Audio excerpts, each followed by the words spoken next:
नमस्कार। आज मराठी राजभाषा गौरव दिनानिमित्त आज आपण सर्वजण एकत्र आलो आहोत। आपल्या मराठी भाषेचा इतिहास, मराठी भाषेचं महत्त्व आणि मराठी भाषेचा गौरवशाली वारसा याला खरं तर आपण उजाळा या व्हिडिओच्या माध्यमातून देणार आहोत। मराठी ही केवळ आपली भाषा नाही, तर ती आपल्या संस्कृतीची ओळख आहे, आपली अस्मिता आहे आणि या आपल्या अस्मितेचा अभिमान प्रत्येकालाच आहे।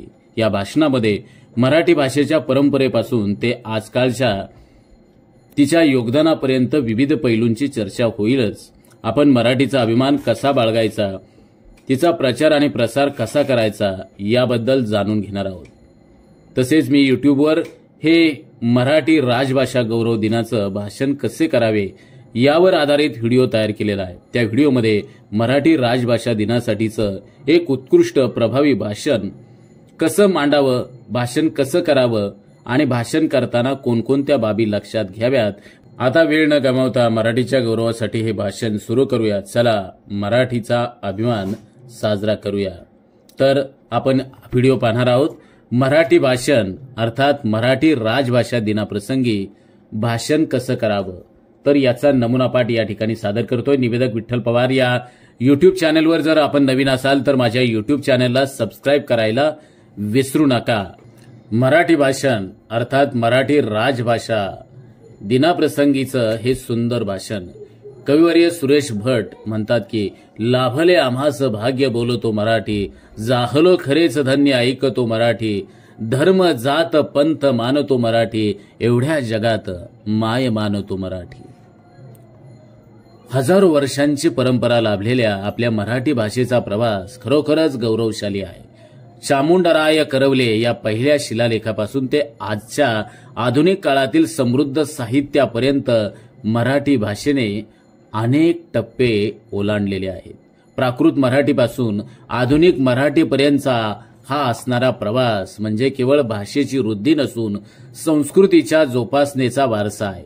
मराठी ही आमची मातृभाषा आहे, ती आमच्या हृदयाची भाषा आहे आणि म्हणूनच ती आम्हाला माता मातृभूमी इतकीच प्रिय आणि श्रेष्ठ आहे।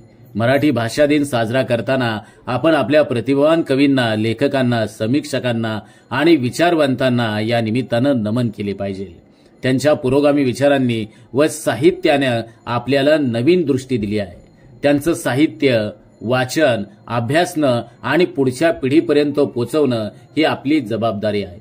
मराठी भाषेच्या या समृद्ध वारशाला पुढे नेण्यासाठी आपण सर्वांनी एकत्र येणं गरजेचं आहे। आजच्या जागतिकीकरणाच्या युगात इंग्रजीचा अतिरेकी प्रभाव आणि हिंदींच्या वाढत्या स्वीकारामुळे मराठी भाषा आणि संस्कृतीवर दबाव येतो आहे। यावर उपाय म्हणून आपण गरजेनुसार इंग्रजी व हिंदीचा वापर करायला हरकत नाही, पण दैनंदिन जीवनात आपल्या मराठीचा अभिमानाने उपयोग केला पाहिजे। मातृभाषा म्हणून मराठीला जपलं पाहिजे, ती आपल्या संवादाचा अविभाज्य भाग झाली आहे। पाश्चिमात्य भाषा आणि संस्कृतीचे आक्रमण रोखण्यासाठी आपण आपल्या मुलांमध्ये मराठीचं बीजारोपण केलं पाहिजे। मराठी बोलणं, लिहिणं, वाचणं आणि शिकवणं याला प्राधान्य दिलं पाहिजे, कारण फक्त भाषा टिकवणं म्हणजे संस्कृती टिकवणं आहे। आपला प्रदेश, त्या प्रदेशाचा इतिहास, तेथील समाज, संस्कृती, साहित्य, परंपरा, वारसा हे सारं समजावून घेण्यासाठी मातृभाषेचाच आधार घ्यावा लागतो। त्यासाठी मातृभाषेबद्दल आवड व आदर असला पाहिजे।